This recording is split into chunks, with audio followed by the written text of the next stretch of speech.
right. It looks like I think we are live. Haha. Hey everybody. John with FMP Wargamers here. Sorry as I finagle this camera and try to get this whole new streaming system set up here. So please bear with me as I stumble through this like an idiot. So, as you can see, new screen layout. I'm actually just kind of playing around with all these different widgets and whatnots and doodads in an attempt to basically better enhance the overall show.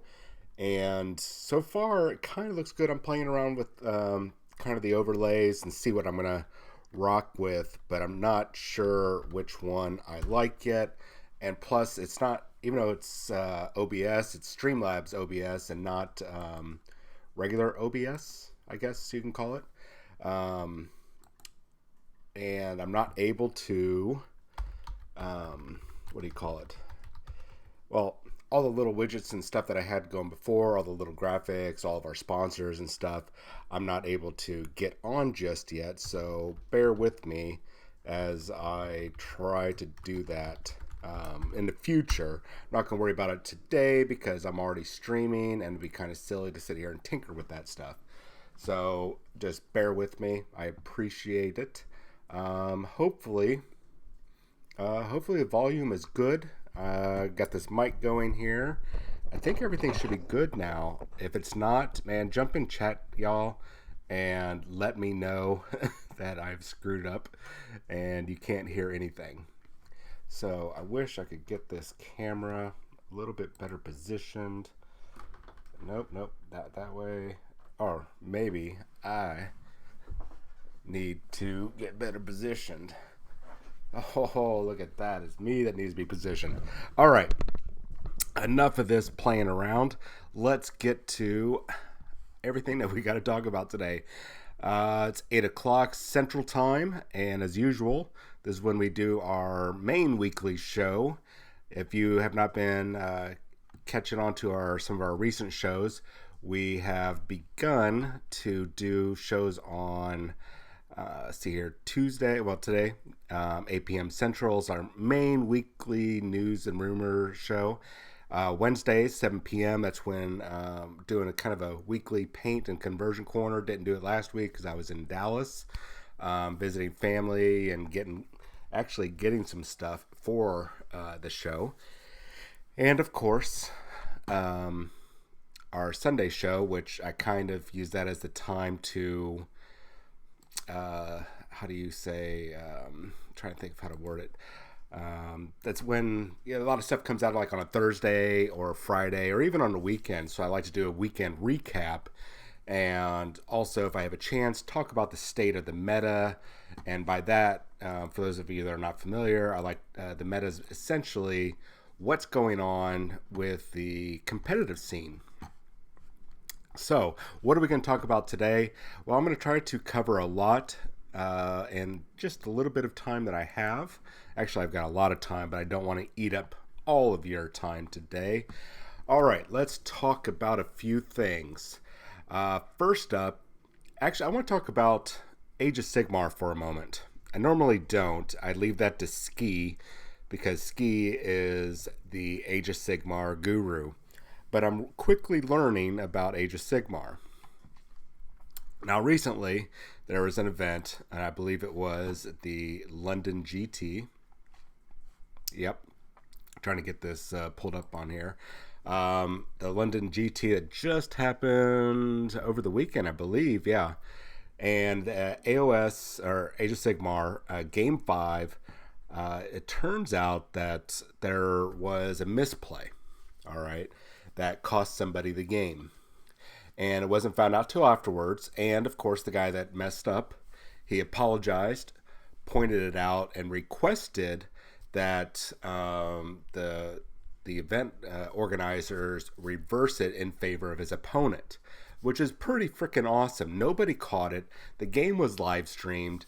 And it wasn't until afterwards that everybody's like, "Oh crap!" Or the guy was like, "Oh crap! I can't believe I did that. You guys need to fix this, please. I'll take myself out."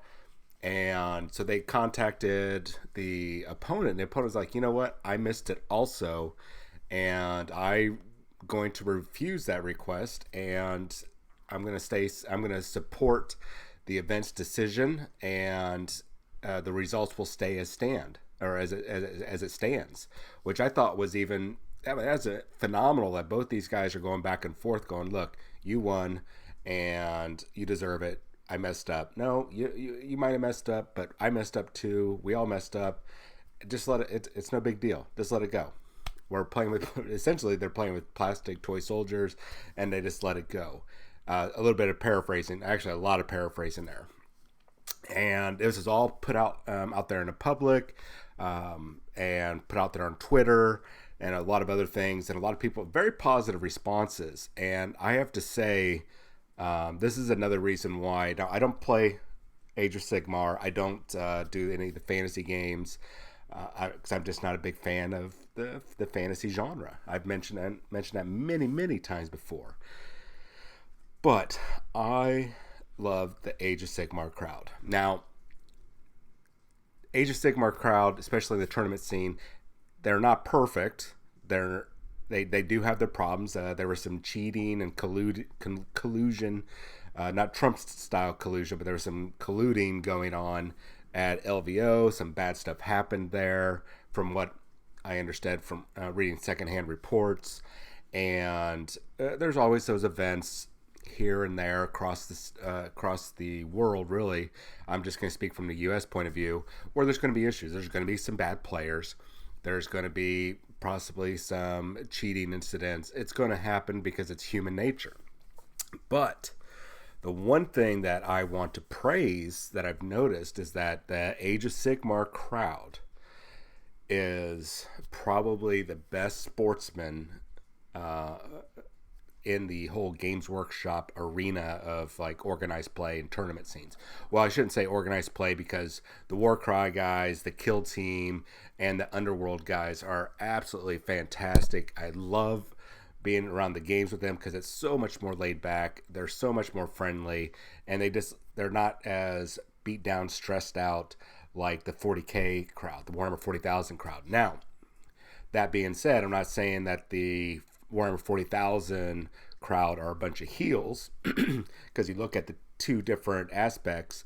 Age of Sigmar is on the slow rise up to being as many people, and in some cases their tournament turnout is eclipsing Warhammer 40,000.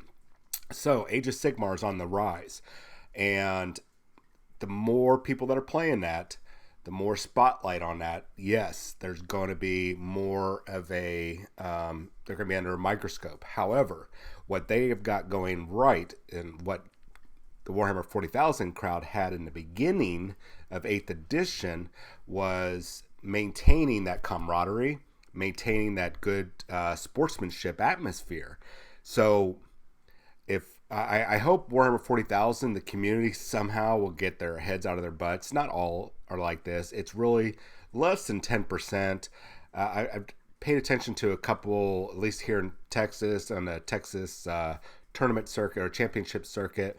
It's way less than 10%. You have maybe out of, let's say, about 100 people on average, or 80 people on average from an event, you have less than 5 people, maybe 3 or 4 that cause a ruckus. And even then, that is stretching it. I don't quote that as exact numbers, because one event might have 3 bad seeds, another one might have none. This event over here might have 2. So, and that's just going off the Texas championship circuit. So you look outside of that to the other events, and once again, a couple bad seeds, less than 10%. I would even say around 2 to 3% are bad.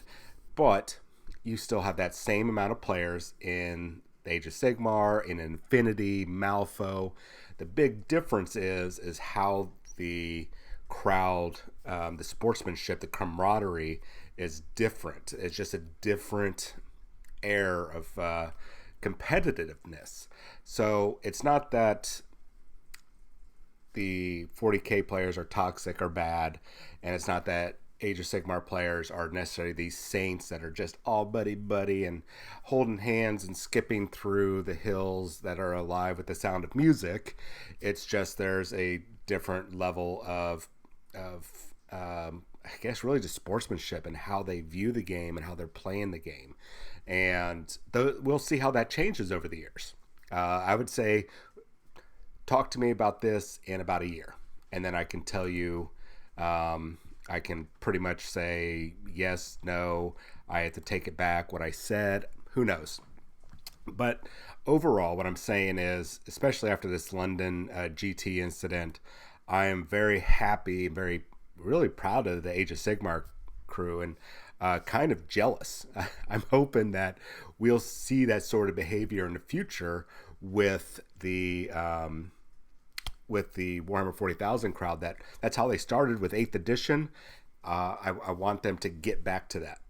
And I think enforcing things like the code of conducts and really going into your chat groups and going onto these Facebook pages and Reddit and changing our terminology and how we treat other people, going, oh, you're a net lister, or hey, you are they're always nerfing, or that's OP. If we start changing our terminology and start changing how we address issues that are coming up with just our words, we can actually make it actually a big impact. And I think that's probably the one big thing that I see that Age of Sigmar is doing.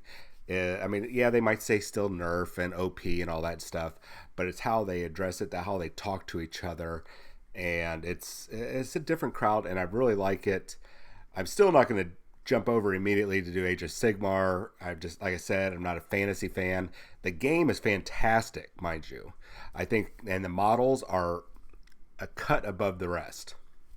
Oh, good. Hey, Quinn. Yeah, see. And that's a good point. That's good. That makes me happy. I'm really happy about that crowd. And I know I'm droning on about this, but it's I really want to try to get it out there. And it's something that's been weighing on me, especially as a tournament organizer on the local level and running a convention, Warzone Houston. And as I look to like next year, I'm offering to help out with Alamo GT. I'm going to try to see if the Desert Rat and Wargames Con, they would like me to come out there and help, even if it's just sitting at the ticket booth and checking people in. I don't care. I like to do events, but I want to basically try to find a way to shake it up and get the sportsmanship back. And that's a tough call because there's like 12,000, I think here in the US alone, like 12,000 registered tournament players, I think, in the ITC alone for Warhammer 40,000. So it can't be the game, or it could be the game. But if you look at all these other tabletop miniature games and look at their behavior and look how they treat each other and the TOs and the general camaraderie of the community, and they have such an awesome thing. What is it that is different about Warhammer 40,000 community overall? Is it just isolated incidents that make us think that the Warhammer 40,000 community is bad, or is it bad? I don't know. You guys tell me. It's a hard situation to figure out, but I'm going to put a lot of thought and effort into it, and use the all that years of criminal investigation training and practical experience that I have, and try to investigate and figure this out and try to solve it, and maybe come up with a solution and move forward with it. It's a tall order, but we'll see. You're right, Quinn. It's easy to get the rules wrong. Most of the time, you're right. No one is trying to really screw you over. Usually, it's especially on game 3, if it's a GT or a major, game 3 of day 1, and then usually game 5. Those are where it gets heated, and that's usually because you've just gone like hours and hours and hours of playing. You're tired. You've been eating crap. Let's just face it. You've been eating crap. You've probably been, no offense, you probably had a couple beers. You've been drinking sodas or energy drinks. You've been pounding sugar to stay awake. You're not eating healthy. I'm not saying go out and be a vegan and do keto diets and all that kind of stuff, but you're not eating healthy. You're probably staying out late and everything, and then you're coming back and doing this tournament, and your body is worn out, and all these different things are happening to it. And man, it sounds like I'm talking about the birds and the bees, and I'm talking to somebody's kid about your body's going through changes. But you're going through a lot of changes. Your body is being affected by everything that you have taken in food wise, and that is contributing to a lot of people's, I think, a lot of people's behavior. And plus the fact that they're tired, they're worn out from playing games. And if you lose now, well, I've had 6 monsters, and now I'm pissed off. This guy is cheating. So I think Quinn, I think you're right. I think generally the community is really good. I think it's that 5%. I would even say less than 5%. But it's that small percentage, that tiny percentage that projects this really negative image. And once that, and I think unfortunately we might see that in AOS in the future, especially as it starts to keep growing exponentially. We might see it in the future. So sorry about the little opinion piece. It's just something that was weighing on me, and I was worried, or not worried, but I was really impressed with what happened at the London GT, the AOS GT. I was really impressed on the back and forth, and I could almost hear it. And as I was reading, I was like almost hearing it in the British voice. Like, oh, I'm not even gonna try because I haven't even practiced. But it was very all proper and very polite, and I was really awesome that they did that. So let's get on to some topics today. So I've got a couple topics set up here on the screen. I got a couple that's off screen. I should probably talk about those first. Let me make sure that they're not popping up. Okay, good.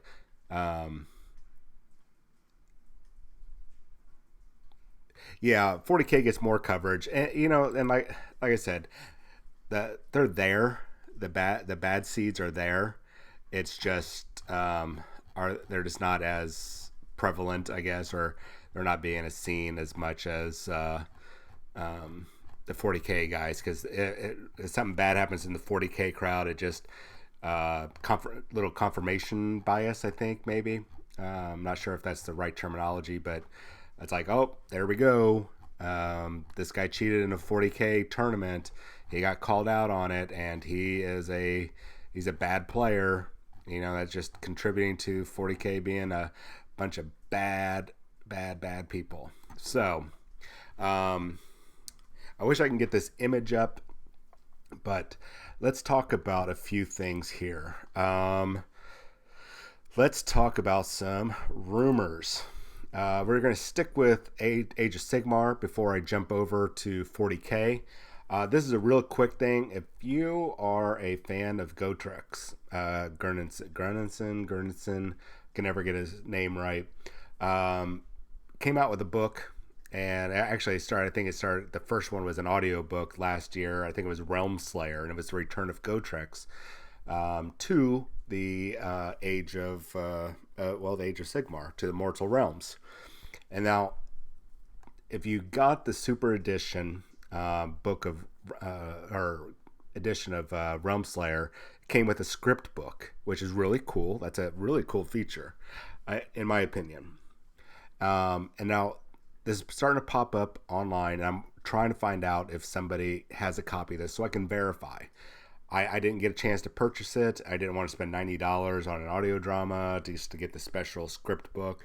Now I'm regretting it because I spent $90 on the or $120 on the Emperor Spear Special Edition box, which I do not regret.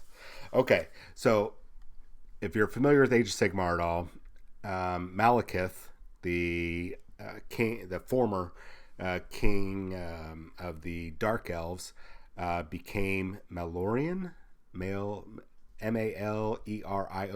Malorian. We'll just go with that.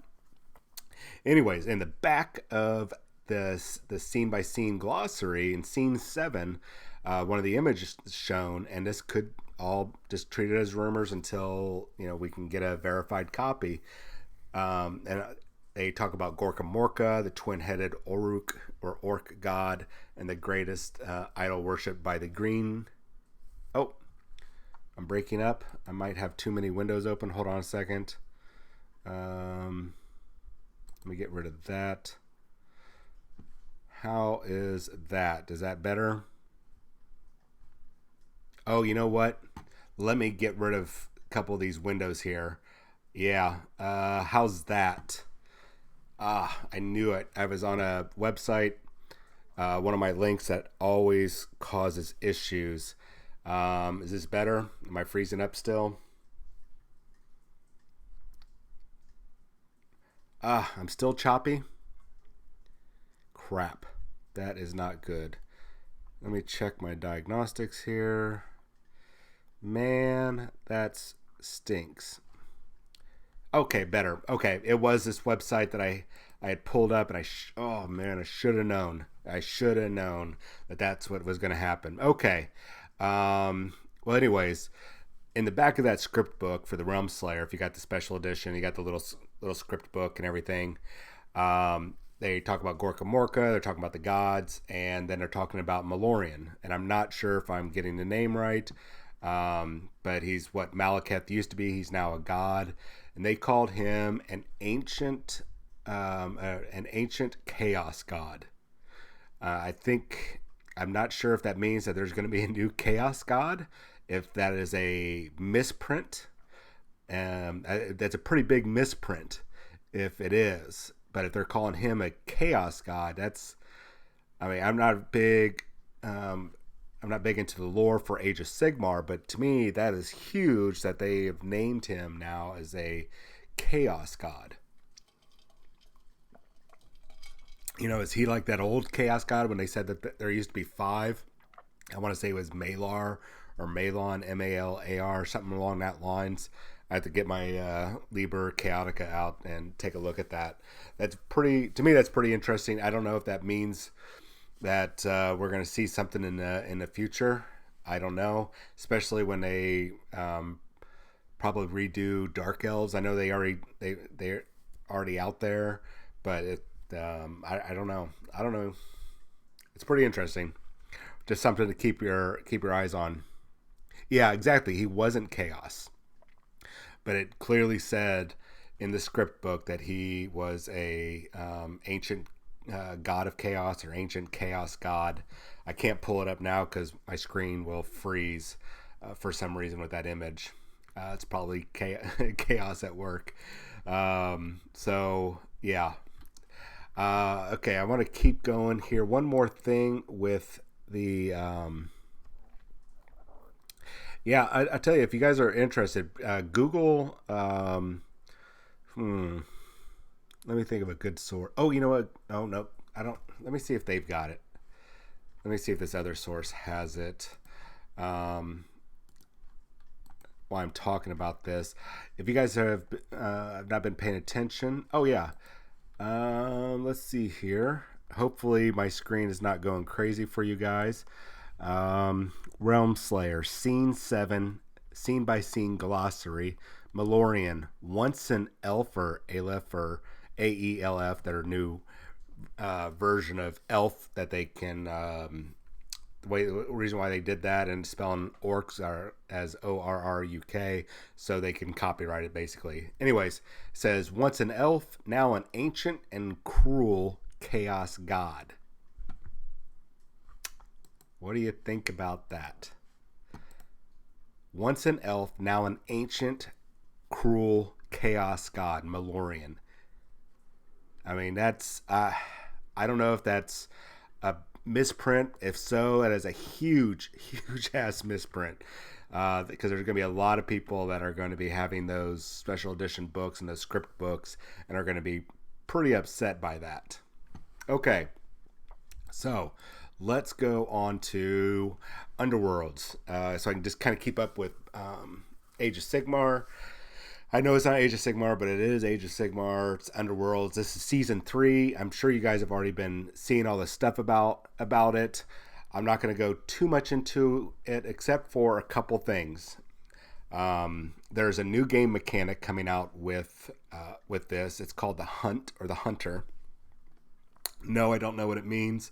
My rep was telling me about it today. It's a brand new mechanic that the way he kind of described it is if you execute it, you're going to hunt somebody down. So you have little guys go up and do all the attacks, and then the hunter, whoever's got the hunt ability or hunter's ability, comes in and finishes them off with major damage or major bonuses. So kind of a cool thing. But what I really want to talk about with this is not necessarily the game itself. I mean, with this box set that's coming, and it's actually got me really interested because I like the way these models look. I've always liked the wood elves. So hey, Epion. No worries. So I'm excited about this coming out. But what is more exciting is I was chatting back and forth with another speculator or another YouTuber, and we kind of gone through all the different war bands, or I guess armies, that have not shown up yet. And it's really kind of all the beast ones. So that's why we're getting Beastmen, we're getting the Wood Elves. That means that, well, we just saw the preview from this weekend or the other day. I think it was Sunday, or was it Saturday? Regardless, Goblin Wolf Riders, and those Wolf Riders, I don't care too much about the goblins, but those wolves, those wolves are gorgeous. So from a modeling standpoint, I won't play them, but man, they look absolutely amazing. And the fact that looks like you're only fielding 3 of them in your warband, that's pretty telling. They're probably going to be extremely freaking powerful if it is only 3 that you are fielding. We'll see in the coming weeks. Now, the other thing is that ogres are on the horizon because they fall under this whole bestial genre, and that is a very good sign, because if you guys have listened to Ski talk about it before, and I think I might have mentioned it before, if you follow Warhammer Underworlds, it essentially is laying the groundwork, laying out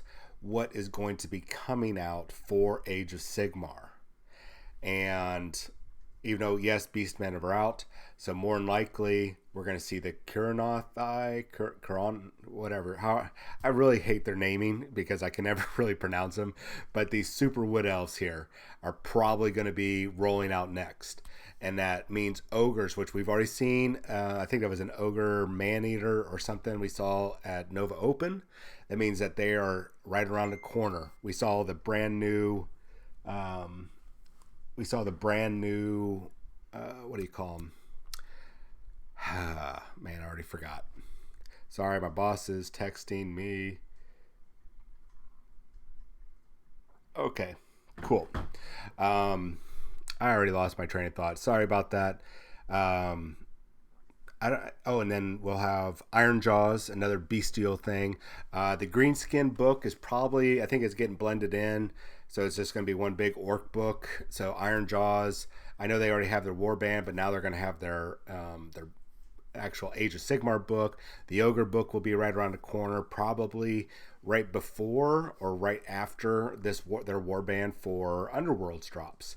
So this is a good indicator. So keep paying attention. If you buy this box, which I'm going to be getting, and I'll keep you in the loop. I'm also going to be buying the novel that goes along with it, because in these novels and in these books that come along with this, they give you little hints in there, and GW is really good about this.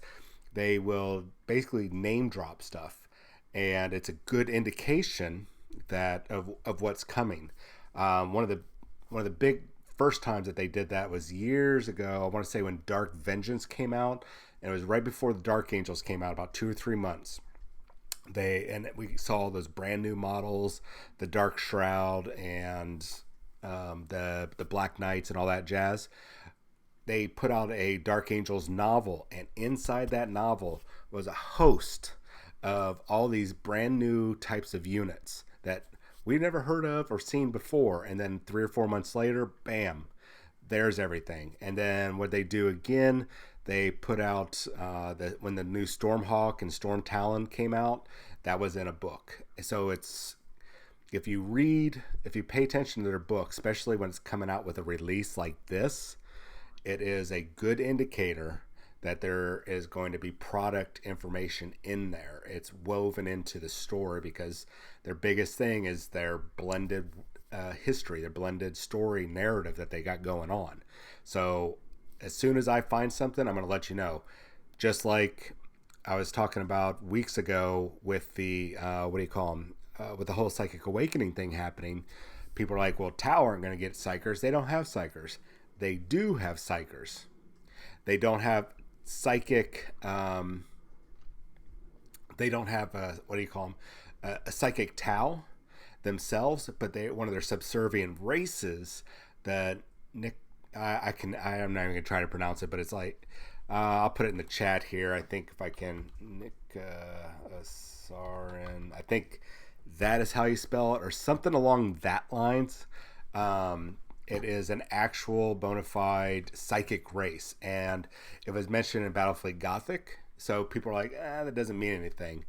But it was just recently mentioned in Shadowbreakers, which was the second novel for Talon Squad of the Death Watch, and it's where they're fighting against the Tau, and they mention those that psychic race.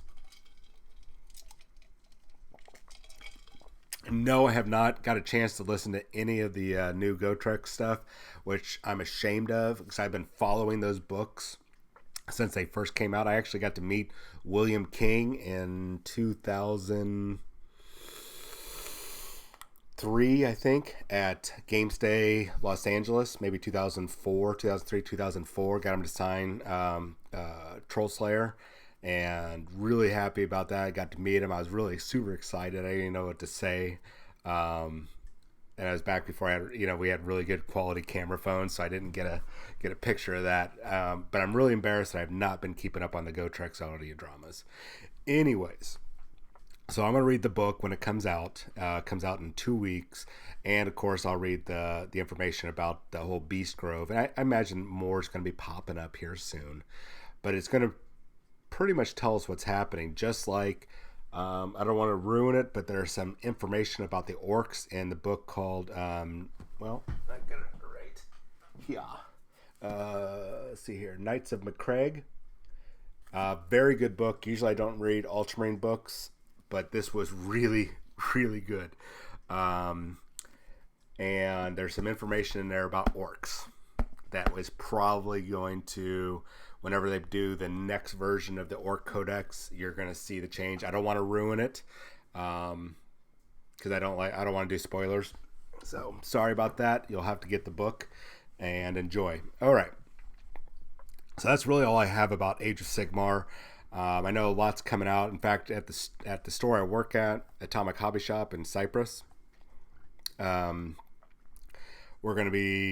haven't even finished up the rules. Actually, we barely even started. We're going to be starting a league for Warcry and then eventually a tournament. Once I coordinate with Ski on that, all I've done is just do an announcement just to get it out there for October. So I have no idea where I was going with that. But that's all I have for Age of Sigmar. Hopefully I'll have some more. I'm going to read the hell out of this book, all these books, and hopefully figure out what's coming up next for you guys. Unless Ski does. I know Ski hasn't been on. He's got school. So I've been kind of just taking the helm. Jonathan, I know some of you guys have been like, where's Jonathan? Why can't we chat with Jonathan? He has been knee deep in a project for work, and he will be for the next 2 or 3 months. So you guys are stuck with me. Sorry, guys. All right. So not going to go to who wrote the Nick Kyme, Kyme. He is the one that wrote that book. Very good book. I really like his stuff. He does a lot of audio drama. Nick Kime does a lot of audio dramas that I do get, and I can't think of a single one of his books that I haven't read that I haven't been impressed with. If you don't like Ultramarines, I get it. They're the flagship army. They're always everywhere, but that's their brand. But I tell you, I've always hated the main character in this. The main character in this book is Cato Sicarius. I've never liked that character. Never, ever, ever, ever liked the character. Even with all the Emperor speech to text device stuff, I just even before then. But after reading this book, I have a lot more respect for him, and it's a very harsh book. Not hard to read. It's just very harsh material. I feel really bad for everybody in that book. It is a sad book, and deadly and exhilarating. I don't even know. Add some verbs and adjectives in there, and he probably got it right. All right. Yeah, I missed ski too.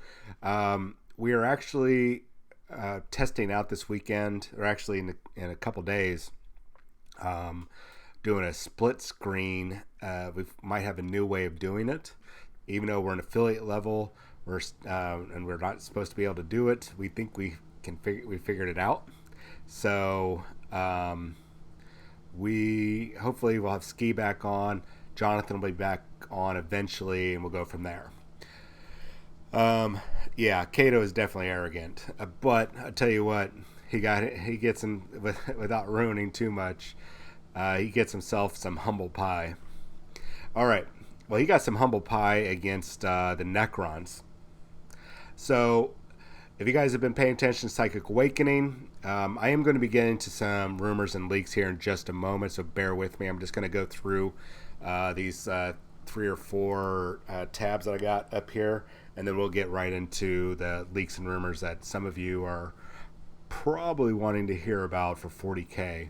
I don't have too much more for Age of Sigmar, except all the beast stuff. It's coming. Iron Jaws are not that far away, and I imagine ogres are not that far away. But they're going to probably follow. They're going to follow after the OCR Bone Reapers. I have a feeling that those guys are going to drop in October, just in time for Halloween. So watch for that.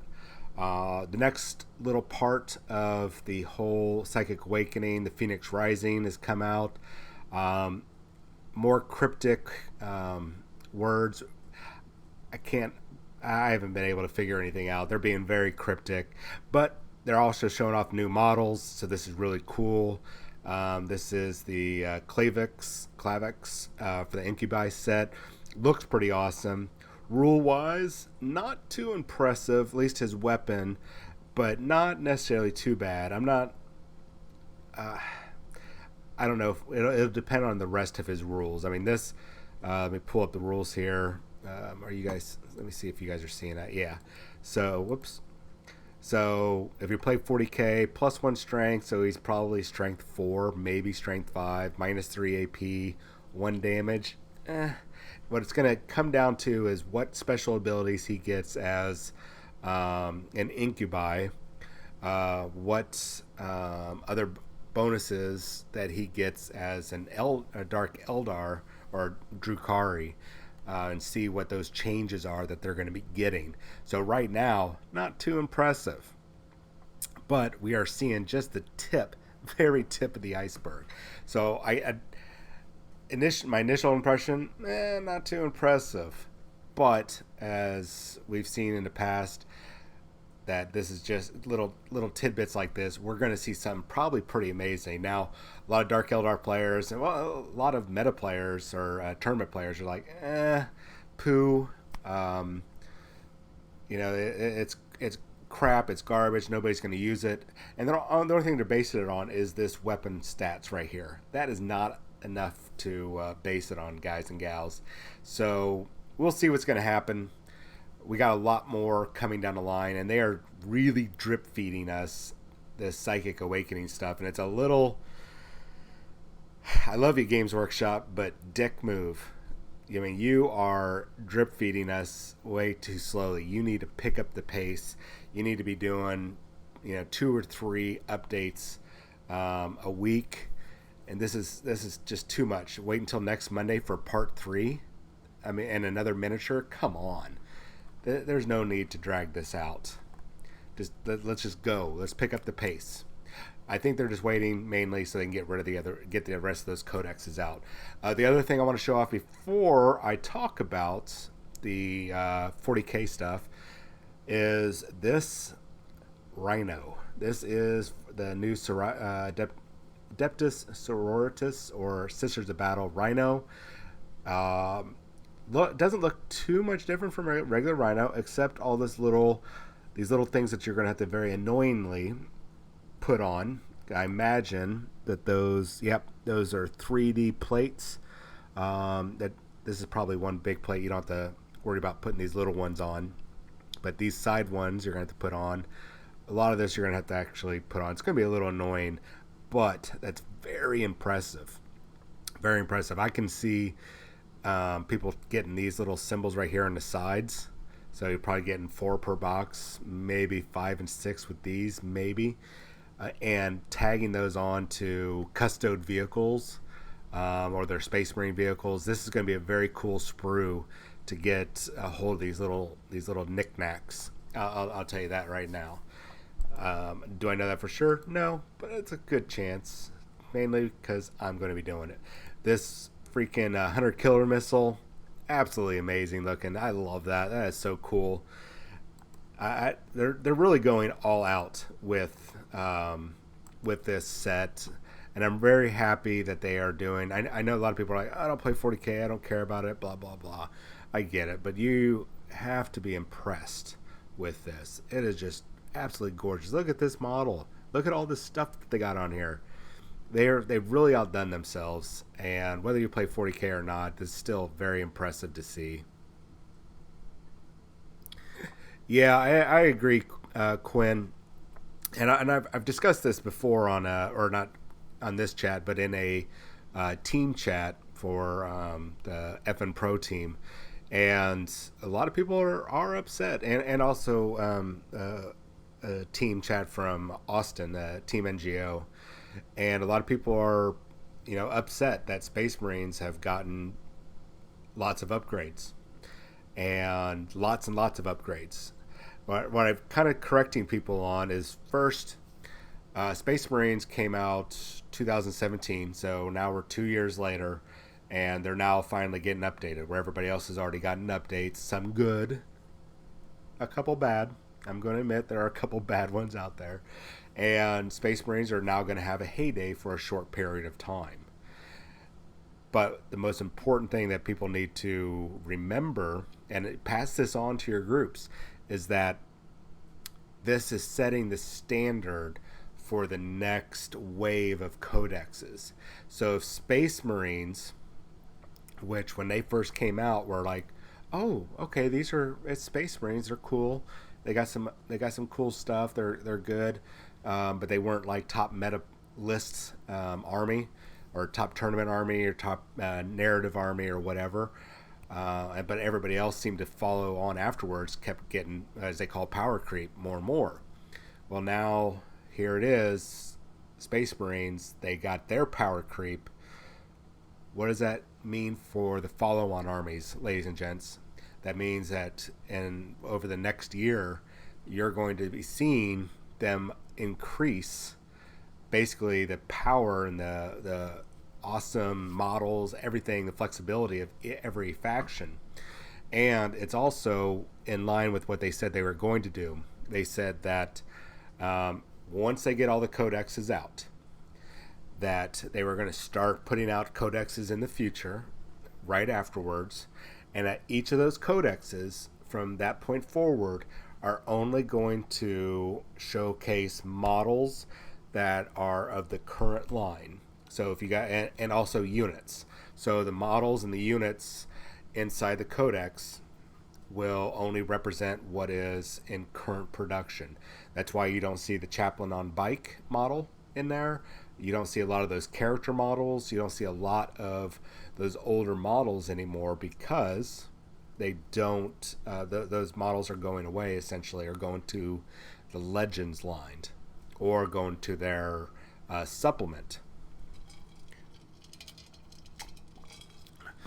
So that just means that, and also that they wanted to not use, or when they put out the codexes, they didn't want to be using the old models anymore. They wanted to be able to show, hey, here's the brand new plastic models going forward. So that means everybody that's been sitting around lingering, waiting for new models like Orc Boys, God knows how many Eldar Craft World aspect warriors.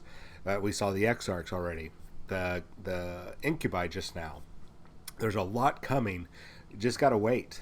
Let Space Marines have their heyday, because right around the corner is probably your army, and Space Marines are going to be on the back foot. Yes, they are very powerful right now. They've got a lot of bonuses, a lot of cool things happening to them, but your day in the sun is going to come. So it's just how they do it, guys. It's not a slap in the face or anything. It's just the way it is. I mean, it is what it is, and I hate that saying, but it is. So I've gone on long enough about current stuff. Let's talk about a couple things. Now, it's very interesting that up until Sunday, nobody was talking about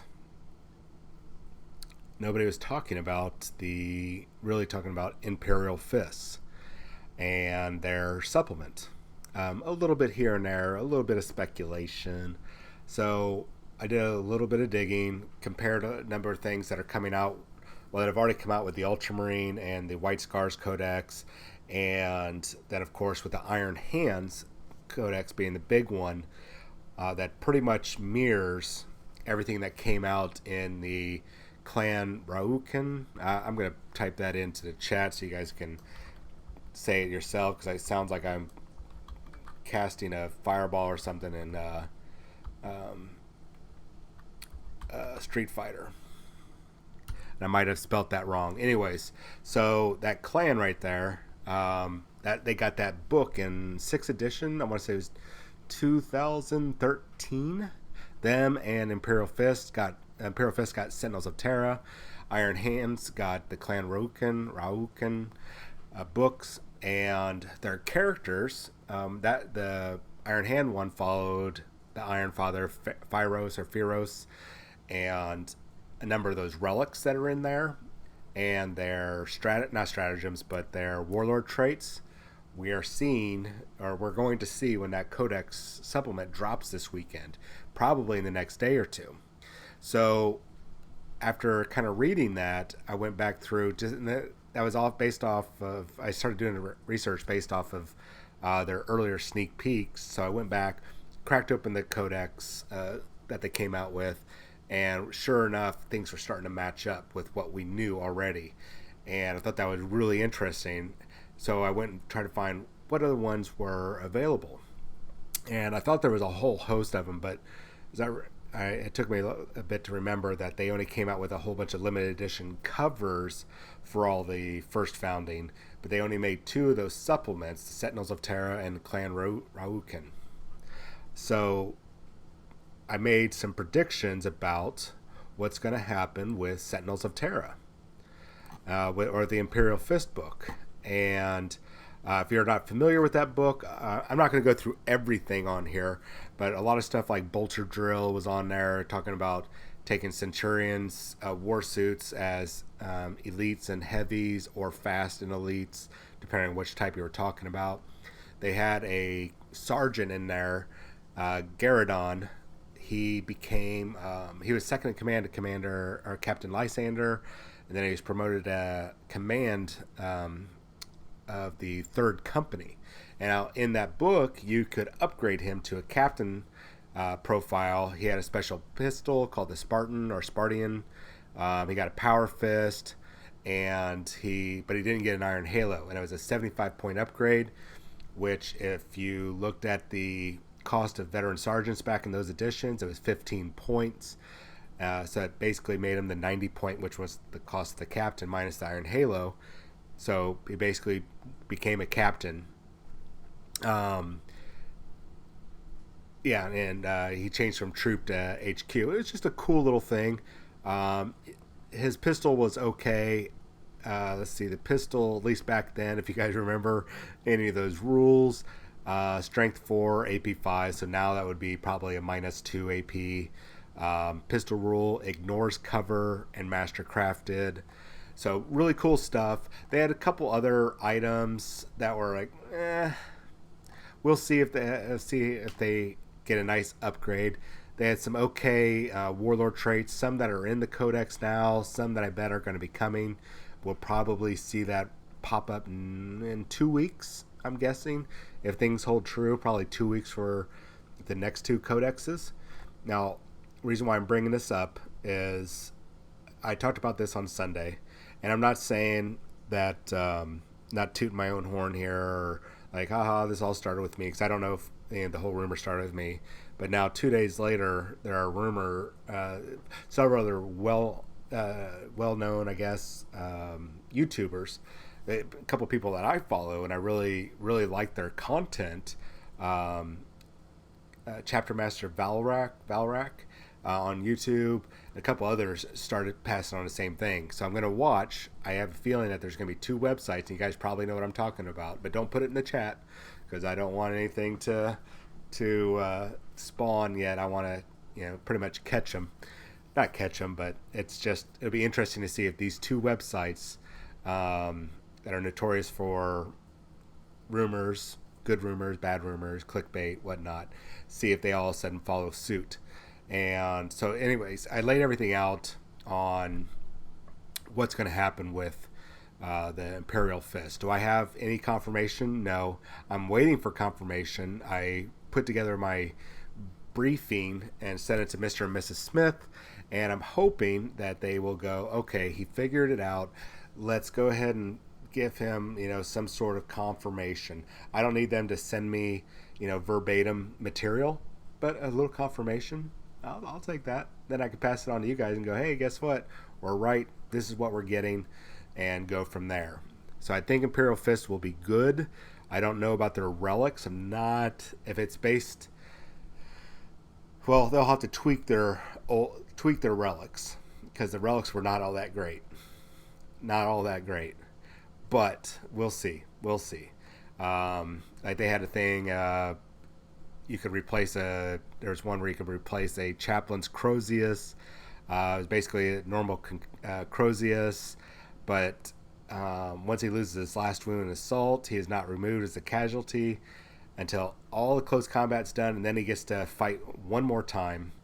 So, and then they had another one, Bones of Osrak. The bearer generates an additional warp charge, which probably, and he got the reroll failed psychic test. I imagine that means if you have that, you're probably going to get +1 to cast your dice, and probably reroll dice, reroll ones, something like that. There's not a lot of other things, and we'll see. There'll be some stratagems, probably some mines, and finding weak points in buildings, getting bonuses to buildings, double damage, or not double damage, but I bet that they're going to get a tactical doctrine, and don't quote me on this, but I bet they're going to get a tactical doctrine based on their this old rule, which was close range bolter drill. The old one used to be they got to reroll all failed to hit rolls made with bolt pistols, bolt guns, storm bolters, heavy bolters, combi bolters that are firing as bolt guns. That when firing at a target up to half the maximum range. So I'm betting that they will probably get something similar to that, because we know that they're bolter bunnies. They love their bolters. They love to get all those extra hits and the bonuses to hit. So they're probably going to get something pretty amazing in the tactical doctrine phase, or whenever they have the tactical doctrine up. And I'm betting it's going to be reroll all failed to hit rolls. So that's going to be pretty amazing, especially when you tack on bolt rifles, stalker bolt rifles, the assault bolter. That's the one that the 3-shot assault bolter that the intercessors get. Probably all those other bolters, the Oculus bolter and the marksman bolter, instigator bolt rifle, bolt sniper rifle. Jesus, there's a lot of bolt rifles. So they're probably going to be a very brutal army for shooting at their half range when they're rapid firing. All those type of bolt weapons. So just watch for that. I don't know for sure, but I think that's what's going to happen. So so if you haven't seen anything, I'm going to kind of give you this. Now, I'm going to talk about salamanders real quick here. This will be the last thing we chat about. There's a lot of stuff going around online right now, and people are saying, oh, this is definitely screen prints of what's coming. I am currently not 100% sure. Some of it looks doctored to me, so we're going to find out. If it ends up being true, great. The reason why I'm a little hesitant is because, no, forget about that. That's a different point. I'm still just going to be a little hesitant just because of the nature of the screenshot sent to me. It looks like there's going to be 2 characters in there. Of course, Vulcan Heston. And I was hoping, and I was kind of speculating, maybe predicting a little bit, that he was going to get the Primaris update. He was going to cross the Rubicon, but he did not. Well, they did get an old sergeant that they've talked about, Adrex Agatone. He's going to be captain of the 3rd Company. And if this information is correct, he looks pretty potent. I'm not going to lie. Same stats as a normal Primaris captain. So cool. I'm happy about that. Iron Halo, normal rights of battle, reroll hit rolls of 1 for attacks made by models in a friendly salamanders unit. This is where I'm a little skeptical because they've been slowly making it to where the captains have been reroll hit rolls, not of 1, but just reroll hit rolls. So I'm a little skeptical about that. I don't. That's why that's one of those things I'm not too sure about if this is real or not. But we'll see. He is running around with a flamer, assault D6. It looks like strength 4, -1, 1 damage, normal flamer. He's got basically a thunder hammer, but that does 4 damage. And he's got a snazzy cloak that reduces the damage characteristic of weapons by 1. Okay, I can handle that. The Drakehide cloak. Unto the Anvil is a special rule. Basically, add 1 to wound rolls for attacks made with melee weapons by models in friendly salamander units while they're within 6 inches of this model.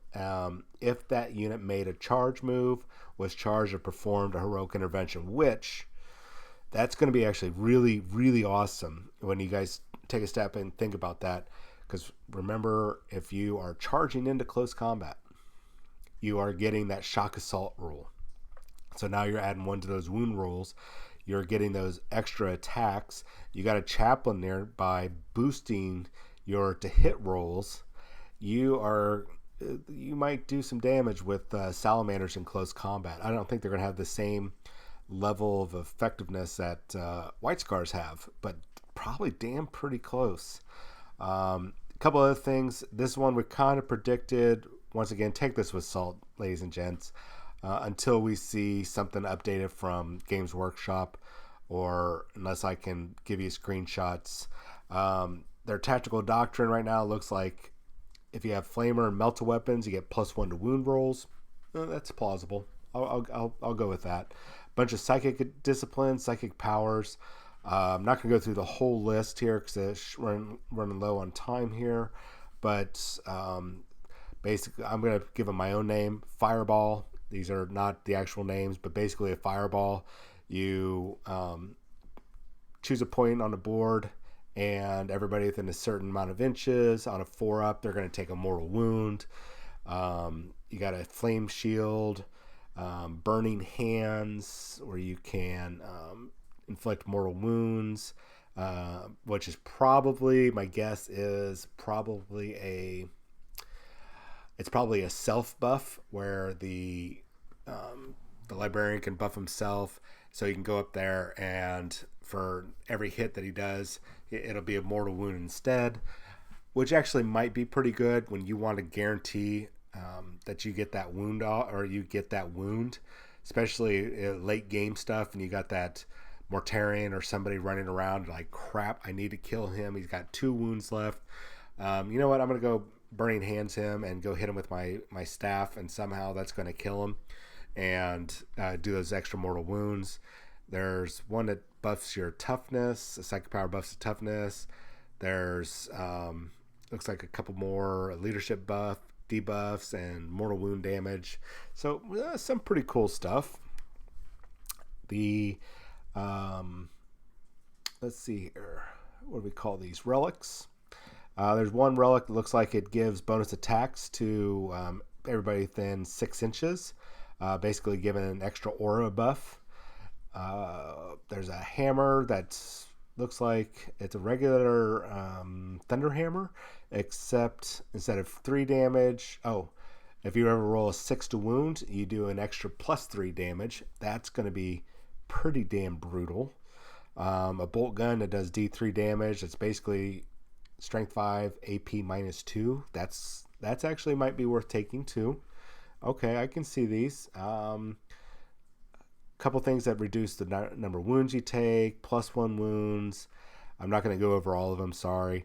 +2 strength, warlord trait, 6 up, feel no pain, and heal 1 at the start of the turn. There's one where it looks like you can auto hit. That's a warlord trait. So it looks like they're gonna be somewhere in between. I'm kind of guessing they're gonna be a middle of the road. They're not gonna be as powerful, I think, as Iron Hands are looking right now, or I think they're gonna be more along the lines of the Ultramarines level. So I'm going with like right now, Iron Hands on top, Ultramarines and Salamanders, and then barely underneath that, White Scars, and then we have not seen enough of Raven Guard, which is really weird. They're right underneath there.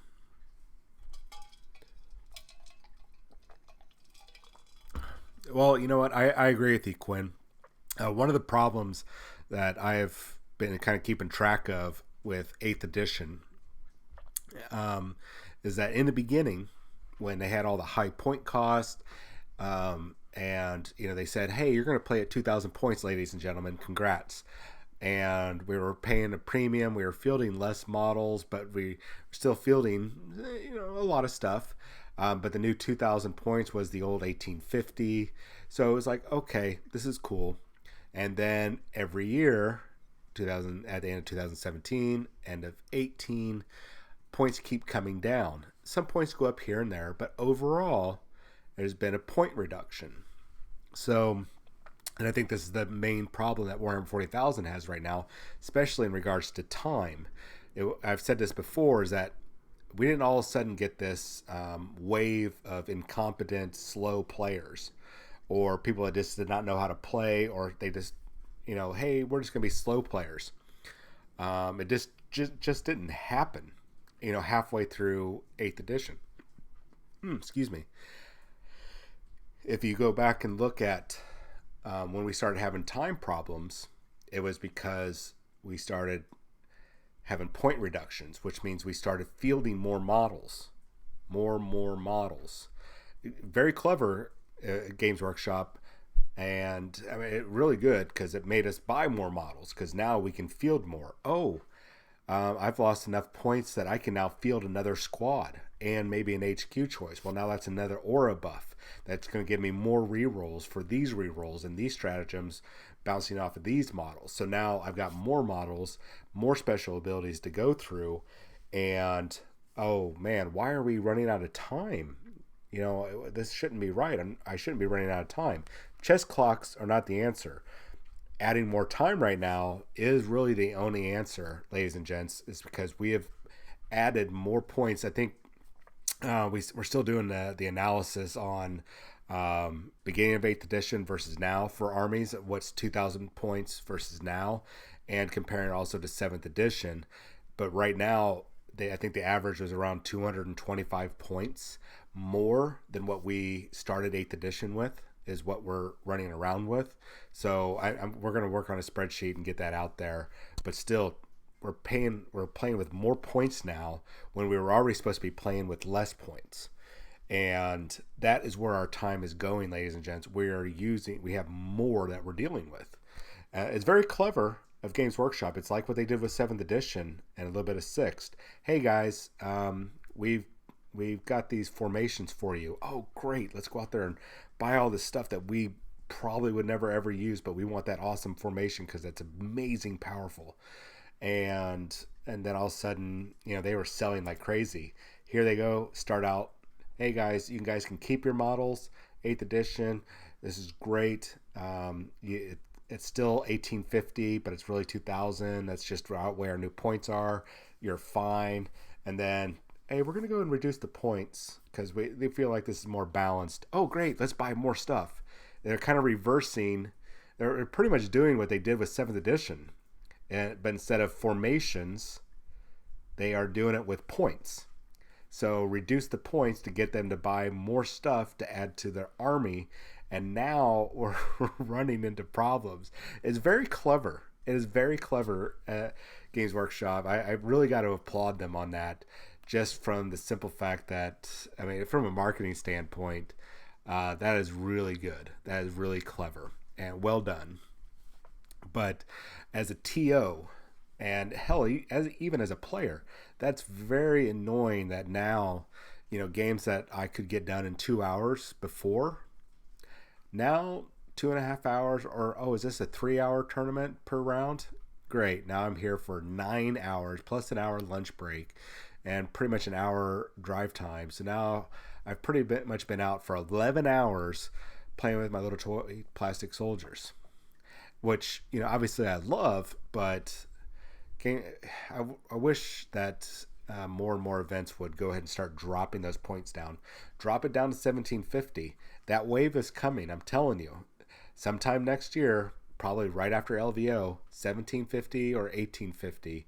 It's coming. It's coming. I am very. I'm not 100% because nothing's 100% guaranteed, but that wave is coming, and especially with ITC going, you know what, guys? You could run whatever points you want. It doesn't matter. Well, you know what? If we want to start running 6-round events, drop the points down. That's what we're doing with. We have a GT at the Atomic Hobby Shop next month. Oh gosh, next month. That's coming up real fast. 1750, 5 games. We're using some special rules from an event. We're not making up our own scenarios this time. And we'll see how that goes. I'm really interested to see how fast those games play. All right, well, I've talked your ear off enough. Hopefully, I talked about some spicy stuff. Passed some information on about the salamanders. Really, guys, watch that salamander rule leak. I know the psychic powers have been, and some of the character stuff has been revealed, quote, with pictures.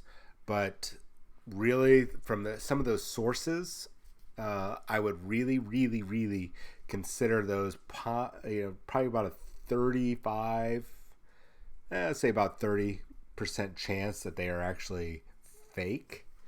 And very clever, because we've seen them do it before. Not that particular person, but we've seen it before where people have actually constructed some leaked photos and it ended up not being true, but it was really well done. So it's possible. We'll see. But just anything that you see on any of the other websites, anything about the salamanders right now and the Imperial Fist, anything like that, until you've got it in hand,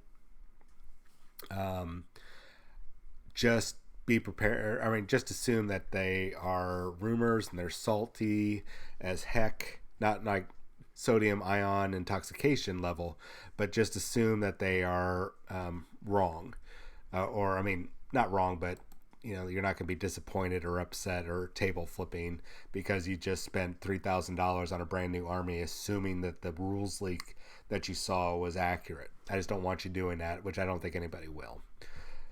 So, with that being said, as soon as I have some information, which might be tomorrow, which I get stuff on Wednesdays. Tomorrow when I do the show at 7, I'm going to be doing some painting. We're actually going to tackle the Invictor Tactical Warsuit. I've got 3 built and 2 primed right now, so I'm going to actually do a walkthrough on me painting it. And in about 2 weeks, a friend of mine, Kevin Denner, is going to be coming into either my home or I'm going to his home to do a little studio show where we're going to basically in tandem be doing a walkthrough paint job of Go-Trex. A lot of people like Go-Trex, and he is a good painter, and I'm not like super Golden Demon painter, but there's a different level in our painting, and he's actually wanted to do a step-by-step walkthrough. So we're going to actually paint in tandem and see if you can learn while he's learning, and maybe I'm going to learn something along the way. So that's in about 2 weeks, I think. Yeah, in about 2 weeks. If you're in Dallas and you're going to be at the Games Workshop, I don't even know what they call it now, the expo that's going to be going on the 19th and 20th. Ski and myself will be up there taking part in those festivities. So we might see you up there, and I think that's it. So yeah, I think that's it. Unless you guys have anything for me, which I don't think so. I really appreciate everybody jumping on tonight. I think this has been a great viewer count, and I know it's been changing up to date. Is this 8 o'clock time schedule for the show? Is that good for you guys? I'm going to put that as a poll on the Facebook page, but let us know. I mean, if we need to back it up to 9 o'clock, we can back it up to 9 o'clock. We had some people saying 8 was a good time. Some people have asked us to do 7. Currently with my job, I can't do 7, but they've asked about 7. We've heard 8. Some people like the 9 o'clock because of the time zones. I know we've got Leon in South Africa, and it's like 5 o'clock in the morning when we start this show now. So I don't know. You tell us. Look for the poll on our Facebook page. If not, just drop it in the chat here, and we'll figure out what the best time is. I'm really worn out. I'm starting to ramble. So, guys, I really super appreciate guys and gals, because I can't tell who's guy or gal on here. I really appreciate everything you've done. Oh yeah, you know what? And I just saw that error rate when I was having the show was getting stuck earlier. Yeah, it just said skipped frame rates detected. It's like 43. Ooh, oh, that percentage is bad. Okay, so it's that website. I'll make sure I don't have that up in the background. I'll just copy and paste stuff next time. Anyways, y'all have a good night. Thank you so much for watching. Make sure you hit the follow button. I think we have a subscribe button that's coming very, very soon for the on the Twitch channel. I'm not sure if that is up and running yet. I'm going to check that out real quick here. It might not be available yet. Does not look like it's available yet. Oh, there might be a subscribe button. Consider doing the subscribe. If you are a Amazon Prime member, you can actually subscribe for free every month. So jump on there, hit subscribe, make sure you hit follow. We really appreciate it, guys and gals. I'm getting out of here because I am tired, and thank you so much. Have a good night.